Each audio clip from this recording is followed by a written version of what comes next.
Hey guys, as you can see, we are here at the Texas Conjunto Music Hall of Fame and Museum in San Benito, Texas, where the birthplace of Conjunto music is located. So we're gonna go in and catch a little bit of live music and do some interviews and just check it out. I'm here with my friend Pete Avila. He is the director of the Conjunto Museum. And this is Red Peña. I actually studied Mexican American studies with a focus on actually Tejano music. That's where my thesis is, basically focusing on Chicano and Mexican American studies. All right, so what I did is I put together a few questions. We just got done watching a really cool movie called Chulas La Frontera. It's a documentary which really came from the heart of the culture. And so I have a few questions I put together. So Pete, what role does the museum play in Conjunto music and its history? Well, one of the things it plays is that the father Conjunto music, which is Narciso Martinez and Santiago Almeida, are from the San Benito and Brownsville area, and they were the first ones to record the combination of what is the accordion and the bajo for Bluebird Records in a hotel in San Antonio, and this would have been in 1935. And then later, close to the 40s, Armando Marroquin opens up a record label called Ideal Records out of Alice, Texas, and partners up here locally with Paco Betancourt, which owned the Rio Grande Music Company, to start a new label and new distribution of records, which was all regional sound from, you can say, from as north as, I guess as south as for us would be Monterrey to Corpus Christi and down. So musicians were all coming together to record what we now know as Conjunto Norteño and Orquesta music. And this was the heart of that. This was the heart of it. And then a few years later, Falcon Records opened up in Mission, and between those two were the big players of recording this sound until eventually we started seeing some recording studios come out of San Antonio, Corpus Christi, and it just grew from there. Awesome. Okay, now the documentary shows how Conjunto music reflected the lives and struggles of Mexican migrant workers. Why was the music so important to the community? Because it's homegrown, it's culture, it's culturally based, and that's one of my biggest things with studying this type of music, because it's tied in. It's not, it became commercialized later on, but it was actually born in the fields in labor, right? It's roots music. Yeah, man, it's homegrown literally, roots music. Like metaphorically. Yes, because through the whole thing, even when people turn around and say, well, Tejano music is that, it cannot die.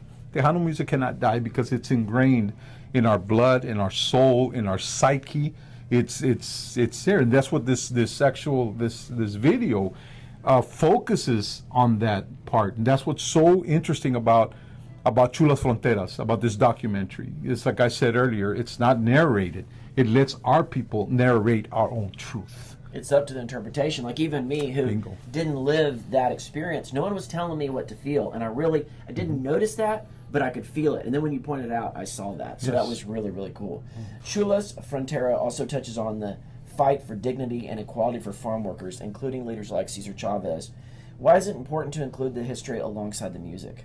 Well, I think when Les Blanc got the project, they kind of referred to it as social justice. Like they wanted to make it equal, not just for what was happening down here in South Texas, but if you follow them, they were even doing the same movement in Louisiana. They were movement all over. They wanted the folks that had grassroots music to be recognized for what they were doing and them as a spirit and as a whole. I think that was the importance of it all. It was really deep. Red, why do these stories still matter to South Texas today? Oh my God, man. I mean, they matter because, like I said earlier, it's not nostalgia. It's when you see this movie, you're going to relate to it one way or another, especially if you were born here. And it doesn't matter whether you were Chicano, Mexican American, whatever identity you give yourself, even you, when you saw the music. If you grew up here, you saw families like this, and you can actually relate to the lived experiences these families were going through. Now, with Chavez that you mentioned earlier, it was very important because something in the film was very distinct, where the gentleman that was talking about Chavez said that, most of these students dropped out of high school at 14 years old in order to work. That was a very important thing. But through our research, what happened, you need to understand that the Texas Rangers and that movement that happened during the Matanza, they took away a lot of our lands, right? So when Chavez came around, he knew one thing, that land was the foundation. So in order for our people to actually gain their property, and I'm talking about real estate, back, they had to work as families. And these families ended up buying land again. They reconquered their own land that was stolen from them. Became unions and their kids became the third generation that I was talking to you about, right? First you solidify, then you educate, and then voila, that's what you have. And then you take it to the next level. Exactly. What do you hope people take away from watching this film here at the museum? I think what they take away is how they can relate. They can relate to what they're seeing in the film, to what was even our families, our our grandparents. I can still relate to everything that I saw, and it opens eyes to where we're at and where we are today. And overall, I think it just gives us a sense of joy, what they had to go through, what they had to endure, and how they were, I guess, persistent to let it continue. And today we have such a big growth of the sound from what is Conjunto to Norteño to Tejano, and even beyond. And how would you echo that in closing?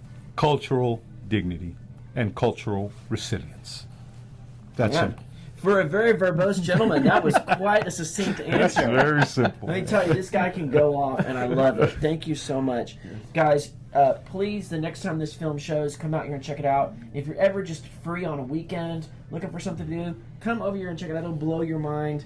I'm sure they have lots of other exhibits that rotate through, so be sure to come and check out the Texas Conjunto Museum right here in San Benito, and stay tuned to the Brownsville Guy because I'm going to be posting some more content from this event today. We'll see you guys. Thank you.